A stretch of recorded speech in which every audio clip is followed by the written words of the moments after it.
Hey there, Shooby Doodlers, how are you doing? Now, the trouble with creative people is that they have imaginations, and in fact, they need imaginations to be creative. But the trouble with having an imagination is you start imagining things. And creative people quite often spend a lot of time on their own, kind of thinking and doing and drawing and painting and doing creative stuff. And that's when their minds start to create stories in their heads about, what did I do last night? What did I say? Oh, I remember when I was a child, that terrible incident. All these stories can start sort of repeating in your head and start leading to sort of low esteem and not so good mental health. It's kind of a problem for creatives. The easiest thing is to say, I'm not going to be creative anymore. I'm just going to get myself a job as a warehouse operative, not going to think anymore, and be done with it. But the trouble is, you do that and you spend the first day sorting stuff out onto little robot pallets, and you get bored and you start thinking. And it's just kind of the curse of being creative. But it doesn't have to be. Now, Plato is purported to have said the unexamined life is not worth living. And there's different ways of examining your life. I think if you sit like me in my little shed at the bottom of the garden all day long on your own, then your mind starts to wander and you start thinking about stuff. And while you're working, you start getting these ideas into your head like, I'm not worthy, I'm not good enough, I'm not as good as so-and-so is a much better artist or musician or writer than I am, whatever. And that becomes a habit, and this is the problem, it's a habit. And each time you say it, you're repeating it. And like when you go to the gym and you do reps, they're called reps because for repetition, the more you repeat things, the more your muscles build, the stronger those muscles get, the more your body remembers and the muscles remember. This is what we do. It's the same with thinking. If you think of your brain as being a gigantic muscle, not your brain, but the kind of imagination and the sort of thought processes are like a muscle. And the more you repeat, the stronger those stories get and the louder they get inside your head. If you haven't already, hit the subscribe button and ring the bell so you get notified every time I upload new videos to help you improve your creative skills. The science at the moment sort of calls it pathways, and maybe in 20 years time they'll have a completely different idea, but the idea at the moment is all those little neurons and connectors that every time you repeat a story, repeat an idea in your head, those little connectors come together, and in the end they say, right, this is what we like, this is a pathway. If you imagine a pristine field and you've got a gate at one corner, a gate at the other, and the first person comes along, and they kind of walk along and there's no sign, maybe the odd trodden down little piece of grass, and then the next person comes along and they tread down a piece of grass, and then a whole crowd of people come along day after day after day, and slowly a path appears in that field. And that's kind of the way it works.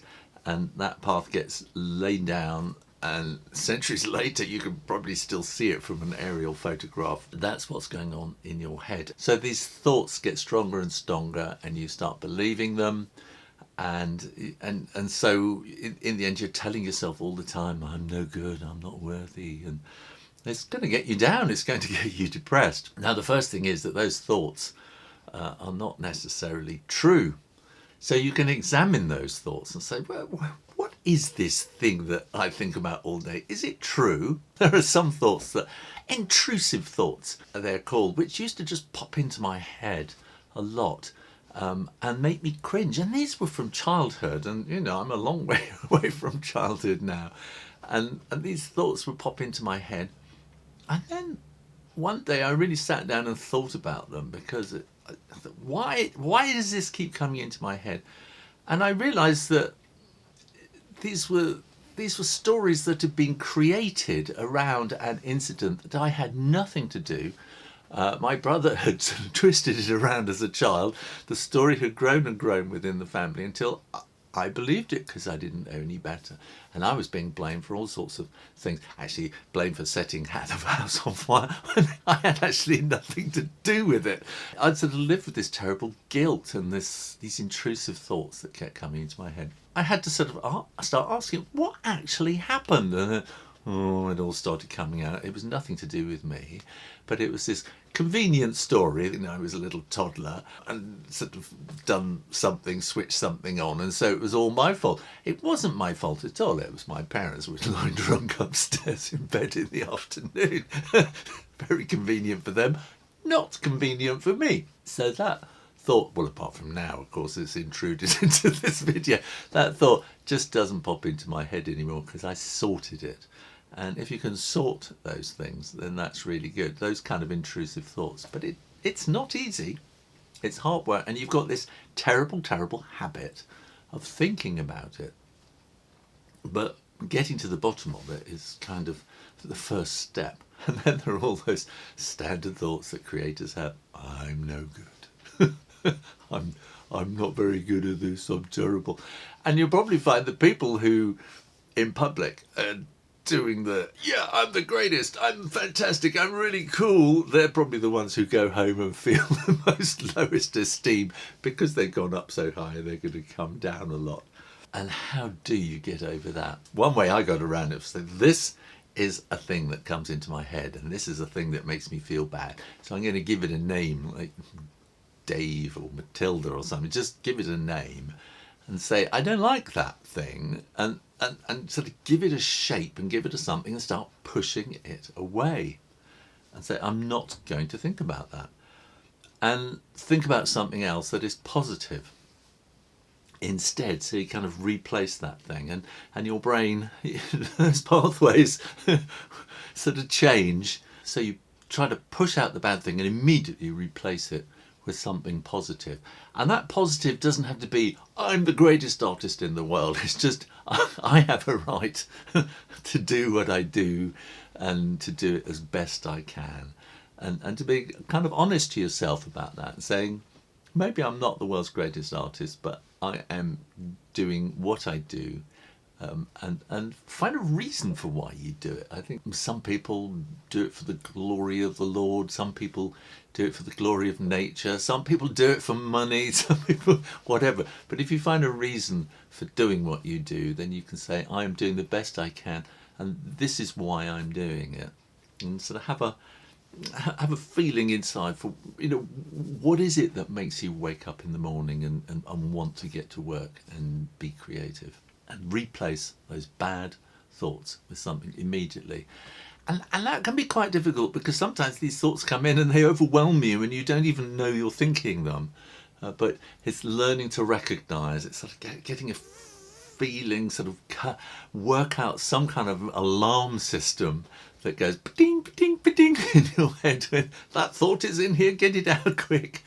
And replace it. Have another thought, a positive thought, ready and rehearsed to replace it with. And rehearsal is really important. So maybe write out a statement or something. No, I'm not that person. This is the person I am because. Make it really positive. Write it out. Learn it. So it's off by heart so you can immediately replace that. And again, this is habit. It's building a new habit, a new thought habit. Human beings love stories. You love stories, I love stories, and we learn by stories. Just standing up here and preaching at you is probably not helping. Hopefully something will go in and something might help you. But stories are how we really, really learn, and things get into your brain and they make you kind of think. And so all these things that come into your brain that are disturbing you and throwing you off pitch, they're all stories. And the thing is to replace them with new stories and start creating a new story about yourself. And the way to do that is to imagine not how you are now, not how you are in the past. You don't like the person you've been in the past, obviously, or else you wouldn't be thinking about things. You don't want to be that person anymore. You don't want to be the person you are at the moment because you're still having problems. You want to be the person you are in the future. So imagine that person and imagine that the thought process and things that are going to be going on there. I think if you go too wild and say, I'm going to be, the top TV personality of the year, that's a really difficult target. But I think if you get an achievable target in your mind of the person that you could be in, say, 2 years' time, 3 years, 10 years' time, and really get an image of that person, imagine yourself maybe, winning an award or having a show at a local gallery, doing something that is actually achievable. And imagine yourself, tell yourself this story about the day that you're going to win, even just a local competition or whatever it is, or just to get a commission or a great sale or something like that that's going to get you going and it's going to make you feel good. And imagine that day and say, that is where I am heading and that is going to be my story. This is the story I'm going to tell. I'm not going to keep telling stories of the past. I'm not going to tell stories of the present. I'm going to tell myself stories of the future. And when you get there, when you get that commission, when you get that prize, whatever, then you need to really think again and think, where do I go from now, and get a bigger story in your head. If you reach too high, we know what happens. You can fall a long way. Take little steps all the way along. And get into this habit of telling yourself new stories of where you want to go and imagine yourself in that positive place that you want to get to. And every time you get those old negative things, replace it. It's all about building up your muscles, muscles in your brain, and creating those new paths inside your head. I hope that makes some kind of sense to some people. Thanks for watching, and make sure you're subscribed to the Shoo Rayner drawing channel and keep coming back for lots more videos every week. In the meantime, keep kicking out those bad thoughts, keep putting in the new ones, and I'll see you next time. You take care now. Bye bye.